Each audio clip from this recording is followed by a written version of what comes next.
जय हिंद, जय भारत, जय उत्तराखंड। नमस्कार, मैं अजय नौटियाल भारत न्यूज़ लाइव में आपका स्वागत करता हूं। चारधाम तैयारियों के बीच उत्तराखंड में कोरोना ने दस्तक दे दी है और कहीं ना कहीं चिंताएं बढ़ा दी है स्वास्थ्य विभाग की।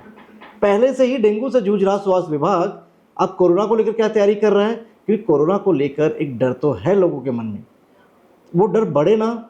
और कोरोना को लेकर किस तरह से लोगों को अवेयर, क्योंकि एक अवेयर करना भी एक सब्जेक्ट है कि लोगों को अवेयर किया जाए कि कौन सा वेरिएंट चल रहा है, क्या चल रहा है और क्या सावधानी बरतें अभी भी, क्योंकि खतरा टला नहीं है। हमारे साथ बात करने के लिए हैं अपर मुख्य चिकित्सा अधिकारी डॉक्टर CS रावत। सर, सबसे पहले तो स्वागत है। Thank you. कोरोना, एक बार फिर कोरोना का रोना। बिल्कुल। तो सर, तैयारियां क्या है? अभी 3 पेशेंट, अभी आपसे मेरी बात हो रही थी, कल तक 2 पेशेंट थे, आज 3 हो गए, यानी नंबर्स तो बड़े हैं जी। तो क्या है सर, थोड़ा वो बता दीजिए हमारे दर्शकों को।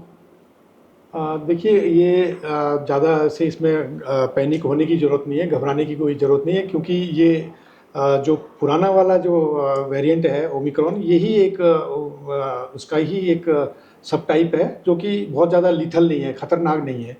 तो कहने का मतलब ये है कि ये अभी ये जो मेरी एम्स के डॉक्टर से भी बात हो रही थी कि ये ट्रेंड है, पिछले वो 2022 से ट्रेंड देख रहे हैं। तो गर्मियों के टाइम में जो है ये थोड़ा सा बढ़ता है, उसके बाद में ये नॉर्मल पे आ जाता है। तो इसलिए हमें जो है पैनिक नहीं होना है और सावधानियां बरतनी है। तो जैसे कि आप कह रहे हैं कि 3 केसेस आ गए हैं, इनमें कल सर 2 थे, आज एक बढ़ गया। हाँ, ये 50% ग्रोथ। ये बड़ा इसलिए है क्योंकि ये जो केसेस हैं ये सब माइग्रेटरी हैं, ये बाहर से आए हुए हैं हमारे यहाँ। अच्छा, ये उत्तराखंड के नहीं है? के नहीं है केसेस। ये सब ट्रैवल करके उत्तराखंड आए हैं उत्तराखंड। और जब इनको लगा कि इनकी थोड़ी सी तबीयत खराब है तो इन्होंने अपना जांच करवाई है। ये कहाँ जांच करवाई सर? ये तीनों केस हमारे एम्स से एम्स ऋषिकेश में जांच कराने के लिए गई है जी। तो क्योंकि ये लोग ऋषिकेश ही आए थे, तो इन्होंने ये एक ही साथ के नहीं है, ये अलग अलग हैं। इनमें से जो पहला पॉजिटिव आया है, ये लोग किसी अपने धार्मिक उसमें कोई कार्यक्रम में आए थे ऋषिकेश में। तो सत्संग वगैरह जो होते हैं, तो कहाँ का पेशेंट है ये? तो ये गुजरात का पेशेंट है। और इसमें से जब ये जाने लगे तो इनमें से एक की तबीयत कुछ खराब हुई, तो उसने अपना को एम्स में जांच करवाई। तो बाकी लोग तो चले गए वापस अपना, और ये एडमिट हो गए। तो जब इनकी जांच की गई तो ये पॉजिटिव पाए गए हैं। तो और दूसरा केस जो है महाराष्ट्र से आए थे किसी काम से, तो उनको लगा कि मेरे को फीवर वगैरह कुछ हो रहा है, तो इन्होंने भी अपनी जांच करवाई थी एम्स में, और ये भी पॉजिटिव पाए गए। महाराष्ट्र और गुजरात वाले जो आए थे, ये एक ही सत्संग में आए थे या अलग? नहीं, ये अलग अलग है। ये तो जो ये गुजरात वाले ये तो परसों आए थे, और महाराष्ट्र वाले तो कल रिपोर्ट हुए थे परसों। और इनका आपस में कोई कनेक्शन? इनका आपस में कोई कनेक्शन नहीं है, अलग अलग जगह से आए हैं। तो और एक हमारे ऋषिकेश के ही बेंगलुरु से आए हैं, वो किसी काम से बेंगलुरु गए थे, तो बेंगलुरु से आए। एम्स के डॉक्टर बता रहे हैं? हाँ, मैंने भी सुना है कि एम्स के डॉक्टर हैं। तो ये बेंगलुरु से आए हैं, तो ये भी पॉजिटिव पाए गए, लेकिन ये बिल्कुल ठीक है, ये होम आइसोलेशन में है। और आप कह रहे हो कि एक पेशेंट जो है, जो डॉक्टर है एम्स की, उन्हें होम आइसोलेशन में रखा गया है? बिल्कुल। बाकी एक पेशेंट जो गुजरात और एक पेशेंट महाराष्ट्र का है, वो हॉस्पिटल में है? नहीं, गुजरात वाला हॉस्पिटल में, महाराष्ट्र वाला महाराष्ट्र चले गया था। उसने टेस्ट करवाया और टेस्ट रिपोर्ट लेके वो तुरंत महाराष्ट्र चले गया था। हाँ, ओके नहीं हुआ है, अब ये नहीं पता कि ओके हो गए कि, लेकिन वो चले गए। हमने जब उनकी ट्रेसिंग की। जब कोरोना एक बार हो जाता है तो क्या अलाउ किया जाता है? क्योंकि आपने कहा कोरोना यहाँ पे आ गया। बिल्कुल। तो कैसे अलाउ हो सकता है कि वो एक्चुअली जब उनको हमारे पास में रिपोर्ट हमें मिली, तो हमने अपनी जब टीम भेजी ट्रेस करने के लिए, तो जब उनका जो फ़ोन वोन हमने मिलाया, तो उन्होंने कहा कि मैं तो महाराष्ट्र चले गया हूँ, वापस चले गया हूँ। तो ये हमारे पास। तो आपने सर वहाँ की हेल्थ डिपार्टमेंट से यहाँ कोऑर्डिनेट करने की कोशिश की है, यहाँ के हेल्थ डिपार्टमेंट में? हाँ, उनको हम लोग यहाँ का IDSP के थ्रू, उनकी IDSP को हम लोग इंटीमेट करेंगे कि भाई यहाँ पे एम्स में पॉजिटिव आए हैं, वो आपके यहाँ आए और इनके कॉन्टैक्ट नंबर वगैरह हैं, आप उनसे कॉन्टैक्ट करिए, ये हम करेंगे। सर, ये ओमिक्रॉन जो है, ये किस तरह की, मतलब कोई एज ग्रुप की? हमने देखा कोरोना की जो लहर आई दशहरे की, एक वेव वो आई जिससे कहीं ना कहीं जो बुजुर्ग थे, जो उम्रदराज थे, उनको टारगेट किया। और एक जब वेव, नेक्स्ट जो वेव आई, उस पर तमाम जो यूथ था, युवा था, वो भी कहीं ना कहीं उसकी चपेट में आ गया। तो ये ओमिक्रॉन वेरिएंट जो है, क्या ये घातक है जी? या इस तरह घातक है, ये सर थोड़ा बताइए। देखिए, ये घातक तो नहीं है। ओमिक्रॉन लास्ट ईयर भी ओमिक्रॉन के केसेस आए थे, जो तीसरी लहर जिसको हम बोल रहे थे, वो ओमिक्रॉन की थी। तो हमने जो पाया है कि इसको इतनी घातक नहीं थी, और हम लोग जो है इसको अपना जो कोविड लाइक बिहेवियर है उससे ही फॉलो करके और बहुत ज़्यादा पैनिक ना होके हमने इसको हराया है। कोई इसका कोई बहुत ज़्यादा घातक नहीं था क्योंकि ये लीथल नहीं है। तो यही इसी जो अभी जो ऑल ओवर इंडिया में एक जो रिपोर्ट हमने देखी है तो उसी का ही सब वेरिएंट है ये JN.1 का ही एक सब वेरिएंट है ये। तो वही अभी इस समय पाया जा रहा है। तो इसमें बहुत ज़्यादा घबराने की ज़रूरत नहीं है, कोई ख़तरनाक नहीं है और हमें सिर्फ इसको निगरानी रखने की ज़रूरत है, अपने को चौकस रखने की ज़रूरत है, सुरक्षित रखने की ज़रूरत है। और जो हमारे कोविड के जो हम लोग पहले प्रोटोकॉल्स हमारे होते थे कि मास्क पहने और डिस्टेंस रखें, भीड़ भाड़ में न जाएं, हाथों को धोते रहें, अपने पर्सनल हाइजीन का ध्यान रखें, ये सब चीज़ हम करेंगे तो कोई दिक्कत नहीं है इसमें भी। सर क्योंकि आप कोरोना नोडल अधिकारी भी हैं यहाँ पर, और ऋषिकेश एक ऐसी जगह है जहाँ से पेशेंट्स आए हैं तीनों जी जो डिटेक्ट हुए, कहूँगा कहाँ से पेशेंट थे तो पता नहीं, लेकिन डिटेक्ट ऋषिकेश में हुआ है। जी। अब क्योंकि चारधाम यात्रा अपने बिल्कुल चरम पर है, छुट्टी का टाइम हो गया है, बच्चों की छुट्टियां पड़ चुकी है, तमाम लोग अब यात्री बढ़ेंगे, अब यात्री बढ़ते चले जाएंगे। जी और चारधाम यात्रा के लिए कहीं ना कहीं ऋषिकेश जो है कि एंट्री पॉइंट है, बिल्कुल। स्क्रीनिंग शुरू हो जाती है वहाँ से। जी तो सर कितना बड़ा चैलेंज है, क्या नंबर ऑफ स्क्रीनिंग्स बढ़ेगी, या कोरोना पेशेंट मिलने के बाद क्या आपने जो पेशेंट्स आपके आए थे, आप कह रहे हो ट्रैवल हिस्ट्री, एक की गुजरात, एक की बेंगलुरु और एक की महाराष्ट्र मुंबई, तो कहीं ना कहीं आपने फाइंड आउट करने की कोशिश की है कि उनके संपर्क में कौन कौन लोग थे, कोई उत्तराखंड?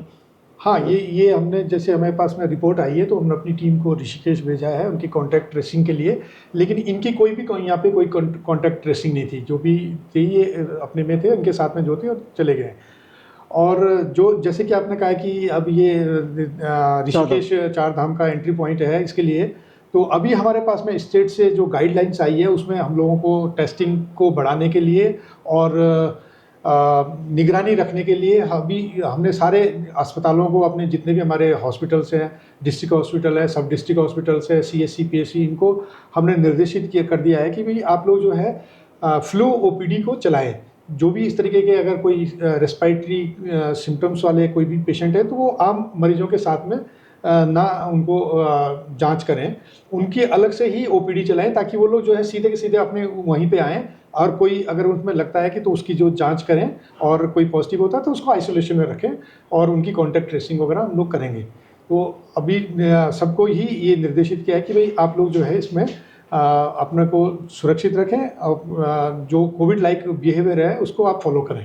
सर जो कोरोना की फर्स्ट वेव आई, कहीं ना कहीं कहा गया कि जो वुहान है वो सेंटर था, ये तमाम चीज़ें सामने निकल कर आई। तो जो ये वेरिएंट है कोरोना का, इसका भी कोई सेंटर है या ये विदेशों में कहीं से आया होगा या कुछ इस तरह का? बिल्कुल, देखिए ये उस टाइम वुहान से रिलेटेड बता रहे थे इसको, अब बाद में ये फिर अपना म्यूटेट होता रहा है, म्यूटेट होके ये चेंज होता रहा है। तो जो ओमिक्रॉन है फिर ये, और हमारे जो सिंगापुर, अमेरिका, इन कंट्रीज़ में ये अभी भी है, इस टाइम काफ़ी है। तो जो हमारे जो लोग ट्रैवल करके आते हैं तो उनके साथ में वायरस आ जाते हैं, उनके कॉन्टैक्ट में जो आते हैं तो केसेस बढ़ने शुरू हो जाते हैं। तो जैसे कि मैंने अभी आपको पहले भी बोला था कि ये अभी पिछले एम्स के डॉक्टर्स ने ट्रेंड्स इसको देखा है, तो वो उनका कहना ये कि ये गर्मी के साथ साथ में अभी केसेस बढ़ेंगे, उसके बाद में ये नॉर्मल हो जाएंगे। तो इस तरीके के ये सब बाहर से ही अभी हमारे यहाँ केसेस आ रहे हैं, हमारे यहाँ पे तो अभी है नहीं।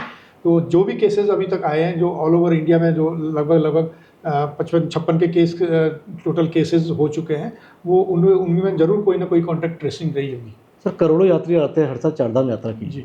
तो चारधाम यात्रा को देखते हुए क्या एहतियात बरतेंगे आप इसके बाद? हाँ, चारधाम यात्रा के लिए देखो हमारी स्क्रीनिंग ऑलरेडी हो रही है हेल्थ के लिए। अब अभी तक तो हमें कोई ऐसी गाइडलाइन नहीं मिली है कि इसमें हम लोग अगर किसी को इस तरीके का, अगर चारधाम यात्रा में यात्रियों को अगर किसी को खांसी, बुखार, जुकाम अगर होता है तो निश्चित ही उनका हम लोग जो है फ्लू OPD में उनको देखेंगे और उनकी किसी की उनमें जो है अगर इस तरीके के लक्षण हैं तो उनकी हम लोग जांच जरूर करेंगे। और बाकी लोगों को हम लोग जो है उनको उनसे आइसोलेट रखेंगे, उन पेशेंट्स को हम आइसोलेट करेंगे ताकि और कोई संक्रमित ना हो। सर बता सकते हैं किस एज ग्रुप में थे ये?